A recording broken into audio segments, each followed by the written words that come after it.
नमस्कार, बिहार मिथिला न्यूज़ में आपका स्वागत है। मैं हूं मनोज। देखिए, लोकसभा चुनाव में अगर कोई उम्मीदवार मैदान में उतारता है तो जनता पहले उसका विश्लेषण करती है कि आखिर इस प्रत्याशी का बैकग्राउंड क्या है और ये प्रत्याशी कितने समाज के अंदर कार्य कर रहा है, इसकी पहचान क्या है और ये आगे क्या कर सकता है। हम बता दें, भारतीय जनता पार्टी और राष्ट्रीय जनता दल दो प्रत्याशी आमने सामने, उसके बीच अगर कोई प्रत्याशी ज़्यादा उभर रहा है, लोगों के बीच चर्चा का विषय है, तो वो है किशोर कुमार दास। इसलिए आप जरा इनकी बातों को जरा गौर से समझिए कि आखिर दो प्रत्याशियों के बीच अपनी पहचान और अपने कदम को जनता तक पहुंचाने के लिए इन्होंने क्या किया है। इनका बैकग्राउंड के बारे में जानेंगे। ये किशोर कुमार दास हैं, लेकिन ये बता दें कि ये कर्जा मुक्ति केंद्र, यानी कि जो लोग कर्जा में डूबे हुए हैं उसको उबारने का इन्होंने प्रयास किया है, जिससे जनता अधिक उत्साहित है। किशोर जी, आपका स्वागत है। नमस्कार। आप थोड़ा सा अपना बैकग्राउंड बता दीजिए कि लोगों को कि आप क्या करते हैं। क्या जी, मेरा नाम किशोर कुमार दास हुआ और मैं बिरौल प्रखंड के नारायणपुर गांव का रहने वाला हूं। मेरा एजुकेशन ग्रेजुएशन दरभंगा से ही हुआ है, मारवाड़ी कॉलेज से, और इसके बाद हम अपने रोजगार के संदर्भ में विभिन्न जगहों में किए, जिसमें हमारा मुंबई बेस रहा है। मुंबई में भी मैंने काम किया है और हर एक जगह अभी कर रहे हैं। और इसके अलावा हमारा राजनीति में शुरू से ही अभिरुचि रहा है। राजनीति नहीं बोलिए, समाज सेवा में। मैंने 87 के फ्लड में भी काफ़ी काम किया, जबकि मैं स्टूडेंट 12th का था। उस टाइम में भी मैंने अपने गांव में जो बाढ़ में लोग डूबे हुए थे उन्हें बचाने के लिए अपने युवा मित्रों के साथ मिलके मदद किया, और जब भी हो सका हमने लोगों को ट्रेनिंग दिया, रोज़गार के लिए मोटिवेट किया कि कैसे काम करें। अगर गाँव अपने दरभंगा क्षेत्र में नहीं है तो लोग बाहर जाके कैसे काम करें, क्या क्या उन्हें दिक्कत होती है, उस दिक्कतों से कैसे लड़ना चाहिए, इस पर बात किया। और हमारा रुझान हमेशा रहा कि अपने प्रदेश, अपने क्षेत्र में एक अच्छा रोजगार हो, अच्छी उन्नति हो, लोग की आर्थिक स्थिति अच्छा हो, ताकि लोग अपने घर में, अपने परिवार, अपने माता पिता, दादाओं के साथ जो हमारी संस्कृति रहे है उसके साथ रह सके। मेरी कोशिश, मेरा जो मुख्य उद्देश्य है यही है कि हम चाह रहे हैं कि लोग घर में रह के अच्छा करे और अच्छा मोटिवेट होके काम करे, अच्छी प्रोडक्टिविटी दे, ताकि दरभंगा आर्थिक रूप से एकदम स्वतंत्र हो जाए। आप जॉब के मामले में, लोगों को एम्प्लॉयमेंट के मामले में क्षेत्र में काम करते हैं, क्या किस तरह का एम्प्लॉयमेंट और कैसे युवाओं को, क्योंकि अभी चुनाव में रोजगार बहुत बड़ा मुद्दा बना है जो विपक्ष उठा रही है, तो आप अपने से किस तरह का रोजगार देते हैं युवाओं में, ताकि लोग भी समझें। जी, देखिए, सही बात यह है कि मैंने खुद रोजगार के लिए बहुत स्ट्रगल किया, और उसी टाइम में मेरे मन में ये भावना आया कि मैं अपने आने वाले पीढ़ी के लिए एक ऐसा प्लेटफॉर्म तैयार करूं कि किसी को दिक्कत नहीं आए।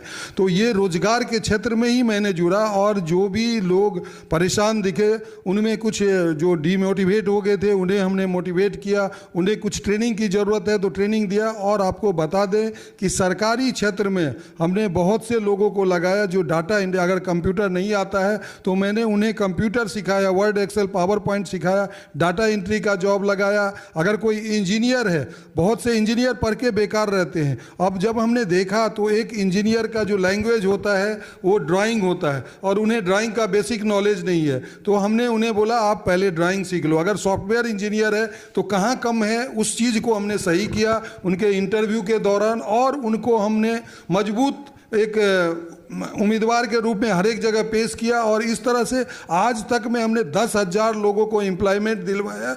जो भी हमारे नज़दीक आए हम उन्हें साथ में रख लेते हैं, उन्हें ट्रेनिंग देते हैं अपने तरह से। जो भी सब्जेक्ट में, अगर कोई इंजीनियर है, पत्रकार है, हर किसी को हम फील्ड में देते हैं, उन्हें मोटिवेट करते हैं और देते हैं।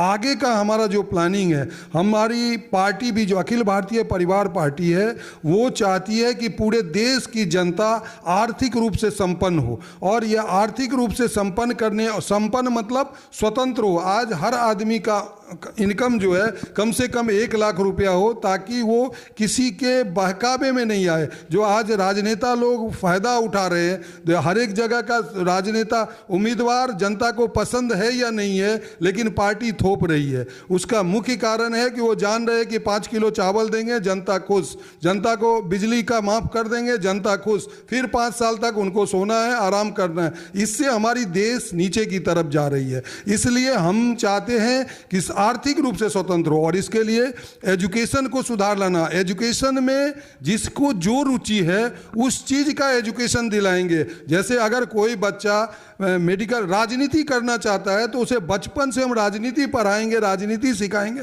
ताकि वो एक अच्छा राजनेता बने, राजनीति का वैल्यू को समझे, न कि राजनीति का मतलब झूठ, बेईमान और गद्दारी होना चाहिए। एक स्वच्छ राजनेता हम बनाना चाहते हैं।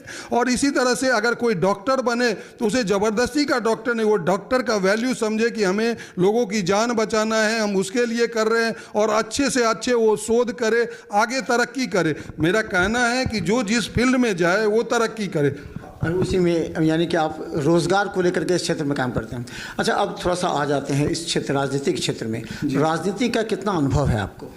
देखिए, हम सही हम राजनीति का कोई अनुभव नहीं रखते हैं, और सही मैंने तो मेरा ग्रेजुएशन पॉलिटिकल साइंस में है और मैं डिस्टिंक्शन होल्डर हूं। लेकिन वो एजुकेशन अलग चीज़ है, थ्योरी अलग चीज़ है और प्रैक्टिकल अलग चीज़ है। तो आज हम जिस राजनीति में उतरे हैं, हमारे गुरु श्री शहनवाज चौधरी भारतीय जी है, जो बोलते हैं कि क्लासरूम में भी राजनीति सीखा जा सकता है, किया जा सकता है। और आपको बता दूं, आपके माध्यम से मैं जनता को बताना चाहता हूं कि मैं अपने आप में ये अनुभव किया कि आज जो राजनेता मेरे सामने लड़ रहे हैं, जो अपने आप को मजबूत दावेदार के तरह पेश कर रहे हैं, उनसे कहीं मैं बेहतर कर सकता हूं, और मैंने किया हुआ है। मेरे पास संसाधन नहीं है। आज मैं कर्ज मुक्त भारत अभियान चला रहा हूं, जुलाई 2022 से निःशुल्क चला रहा हूं, किसी से हमने 1 रुपया नहीं लिया, और पूरे देश में चला रहा हूं। और पूरी जिम्मेदारी के साथ बोलता हूं कि दरभंगा की जनता गांव-गांव, कस्बे-कस्बे में कर्ज मुक्त भारत अभियान को हर कोई जान रहा है।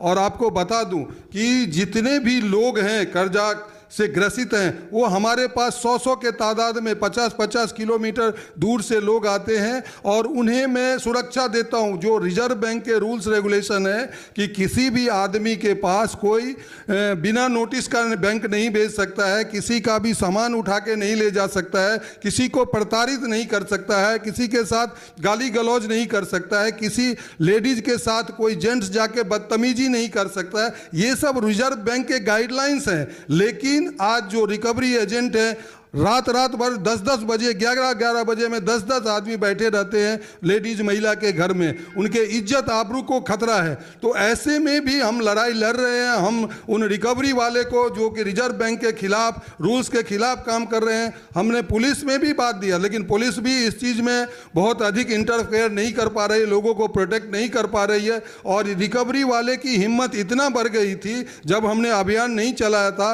बोले कोई मर गया तो मर जाओ, नहीं तो तुम मर जाओ, और हमको पैसा आज का आज देना है। भाई साहब, कर्जा किसी ने लिया, उस समय में उनकी आर्थिक स्थिति ठीक थी, उनकी आमदनी ठीक थी।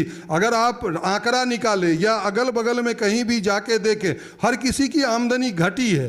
तो आमदनी घटी, अभी 10,000 EMI भरना है, उस आदमी का 8,000 इनकम रह गया है, तो खाएगा कैसे, कपड़ा कैसे पहनेगा और EMI कैसे भरेगा। तो इसलिए सब डिफॉल्टर होते जा रहे हैं, कर्ज के दलदल में फंस रहे हैं, इंटरेस्ट पर इंटरेस्ट चल रहा है। तो इसलिए हमने ये डिसाइड किया कि ये सभी बीमारी का जड़ कर्ज है। अगर हम अपने युवाओं को, अपने देश के जनता को इस कर्ज के दलदल से एक बार निकाल लिए, तो वो फिर से अपने रोजगार व्यवस्था को स्थापित करेगा, अपने सच्चे दिमाग से काम करेगा और आर्थिक रूप से स्वतंत्र होगा, और देश को कर भी आएगी और देश की उन्नति भी होगी। अच्छा किशोर जी, आप जाति प्रथा को कितना मानते हैं? आप जिस जाति से आते हैं, कहा जाता है कि वो माइंड सेटअप है, वो कुछ भी हो जाए बीजेपी को वोट दे, प्रत्याशी को नहीं देखता है। तो क्या लगता है, इस तरह के जो मतलब ख्यालात हैं उसके बीच आप खड़े हैं? और ये भी कहा जा रहा है कि जो आपके राष्ट्रीय अध्यक्ष हैं शहनवाज चौधरी, तो ये माइंड सेट पर लोगों का रहता है कि ये कहीं ना कहीं डम्मी कैंडिडेट है, वोट काटने के लिए आए, मतलब जनरल सब में, चाहे वो पंचायत स्तर का हो, विधानसभा का हो। तो ये डम्मी कैंडिडेट नहीं ना है आप? देखिए, आपने बहुत ही अच्छा सवाल किया। देखिए, अभी ये देश जो है अमेरिका की तरह 2 पार्टी प्रणाली नहीं है। जनता को समझना पड़ेगा। अगर हम जुलाई 2022 और 2019 से लड़ रहे हैं, जनता के लिए निःशुल्क काम कर रहे हैं, और हमें सही मायने में, आपने पूछा ना, हमें राजनीति में कोई रुचि नहीं है। अगर राजनेता सही से काम करे तो वो अपनी काम करे, हम मजदूरी करके हम अपने घर में हम खुशी रहने वाले लोग में से हैं। अगर राजनेता सही काम करे जो उनका काम है, तो फिर आज कर्ज से कौन डूबा हुआ है, और उसकी जिम्मेवार जो ये 543 सांसद हैं, उन सांसदों को हमने बोला था कि आप इनकी सूद लो, इनका जो भी है, अगर आप कर्जा नहीं माफ करते भाई साहब, आप इनको 2 साल की मोहलत दे दो, इंटरेस्ट दे दो।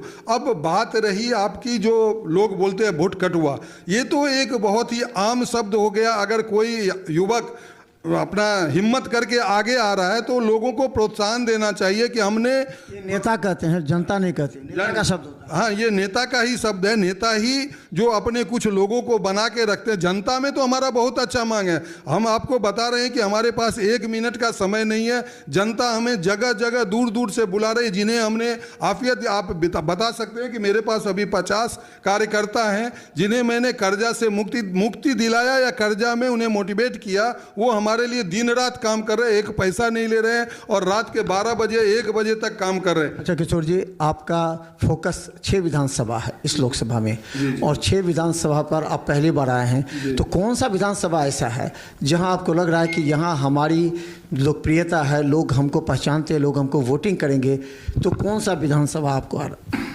देखिए, मैं आपको सही बताऊं कि मैं विधानसभा वाइज में, हम लोग तो पूरे देश में काम कर रहे हैं, पूरे देश, हम लोकसभा में लड़ रहे हैं, और हमारे लिए पूरा हमारा जो जातीयता का जो हमारा धर्म है वो हम इस तरह से मान रहे हैं कि हम भारतीय हैं, और हमारी पूरी पार्टी का नाम ही है अखिल भारतीय परिवार पार्टी। लोग मजाक उड़ाते हैं कि भाई ये परिवार पार्टी है। ये परिवार मतलब भारतीयों का परिवार, और भारतीय मतलब हम हिंदू, मुस्लिम, सिख, ईसाई सभी जात को खत्म कर देंगे। ये राजनेता जात में जात डिवाइड करते करके अपना वोट, सब विधानसभा आपका फेवरेबल होगा, इसलिए कि ये दरभंगा हमारा जो है शहरी क्षेत्र, यहाँ हमारा सब बचपन से हम बड़े हुए हैं, तो इसके लिए दरभंगा क्षेत्र से हमारा खास लगाव है, खास ये है। लेकिन मेरे रहने वाला जो मेरा पैतृक है गौरा बौराम है, तो मेरा हर विधानसभा में है, लेकिन दरभंगा शहरी क्षेत्र से मैं बहुत अधिक जुड़ा हुआ हूँ, बहुत अधिक समय गुजारा हूँ, तो ये भी है। लेकिन मेरा सभी विधानसभा में मेरे जानने वाले हैं, मेरे मानने वाले हैं, मुझे प्यार देने वाले हैं,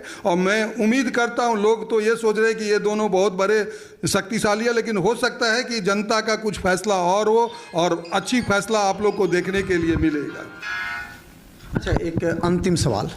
आप जानते हैं कि लोकसभा चुनाव लड़ना काफ़ी मुश्किल है, पैसे भी काफ़ी खर्च होते हैं, हर बूथ पर एक एजेंट रखना पड़ता है, उसके साथ लोग होते हैं, तो आप समझ सकते हैं कि अगर 13-14 हज़ार बूथ हैं तो उस बूथ पर खर्च होते हैं, तो किस तरह आप मने, और इतने लोग आपके बूथ पर होनी चाहिए तभी कोई चुनाव लड़ सकता है, तो क्या लगता है कि आप किस तरह इसको रणनीति तैयार किए कि ताकि साहब बूथ कर जाओ? बहुत अच्छा सवाल आपने पूछा, और ये सवाल हमसे आज से नहीं 3-4 साल से हमसे पूछा जा रहा है। जब हम जो ये निःशुल्क कर्ज मुक्त केंद्र चला रहे हैं, हजारों हमारे कार्यकर्ता, लाखों के तादाद में हमारे निःशुल्क कर्ज मुक्त केंद्र चल रहा है, तो सरकार को, हर किसी को यही लग रहा है भाई इतना बड़ा संस्था चल कर रहा है, पैसा कहाँ से आ रहा है। तो ये आपको बता दें कि हम अपने पैसे से, अपने कार्यकर्ता अपने चंदा उगाही करके अपने से सब काम कर रहे हैं हम लोग। और जनता, अभी जो आपने बोला ना बूथ मैनेज, तो बूथ मैनेज के लिए हमारे पास रोज फोन आ रहा है, जनता हर एक क्षेत्र में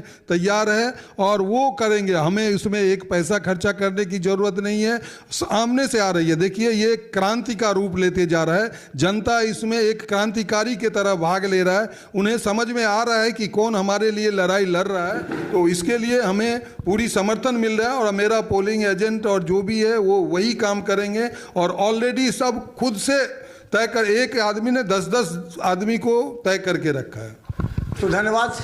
बता दें अखिल भारतीय परिवार पार्टी, ये जो परिवार पार्टी है, किशोर कुमार दास जी हैं जिन्होंने एक मिशन चलाया है, इस मिशन को रोजगार के रूप में भी जोड़ सकते हैं, इस मिशन को जिंदगी के रूप में देख सकते हैं, क्योंकि कई लोग ऐसे हैं जो आत्महत्या कर लेते हैं कर्ज की वजह से। तो इनकी लोकप्रियता उन तमाम लोगों को जो पीड़ित हैं, जो आत्महत्या के कगार पर थे, उन लोगों को नया जिंदगी दी है। उनके कर्ज को माफ़ करने के लिए जो आरबीआई के रूल रेगुलेशन जो कि बहुत लोगों को नहीं मालूम है, उन लोगों तक पहुंचा है, उन लोगों को बोल्ड बनाया है। और यही उनके सिपाही हैं जो इस बार दरभंगा लोकसभा क्षेत्र में काम करेंगे। और खासकर शहरी विधानसभा क्षेत्र और बहादुरपुर विधानसभा क्षेत्र, इन दो जगहों पर इनकी अपनी पहचान है, इन्होंने इस क्षेत्र में काम किया है। इसलिए आशा है अगर ये ज़्यादा लोकप्रिय होते हैं तो इसका खतरा किस पार्टी को होगा, किस दल को होगा, ये भी आप समझ सकते हैं। क्योंकि कर्ज लेने वाले गरीब तबके के हैं, आरजेडी पर प्रभाव पड़ेगा, और जो बुद्धिजीवी हैं, जो समझते हैं, उसका बीजेपी पर प्रभाव पड़ेगा। तो क्या सिर्फ 2 प्रत्याशी के बीच तीसरे प्रत्याशी के रूप में किशोर कुमार दास की लोकप्रियता अगर बढ़ गई 2 दिनों में, तो सामने वाले को नुकसान होगा, क्योंकि जनता विश्लेषण करती है। देखते रहिए बिहार मित्र न्यूज़, यूट्यूब पे भी सब्सक्राइब कीजिए, क्योंकि बाकी प्रत्याशी नॉमिनेशन के बाद कहाँ छिप गए हैं पता नहीं, क्योंकि वो जानते हैं कि वो कहीं भी नहीं है, लेकिन ये हिम्मत करके चुनाव मैदान में है जनता के बीच। धन्यवाद।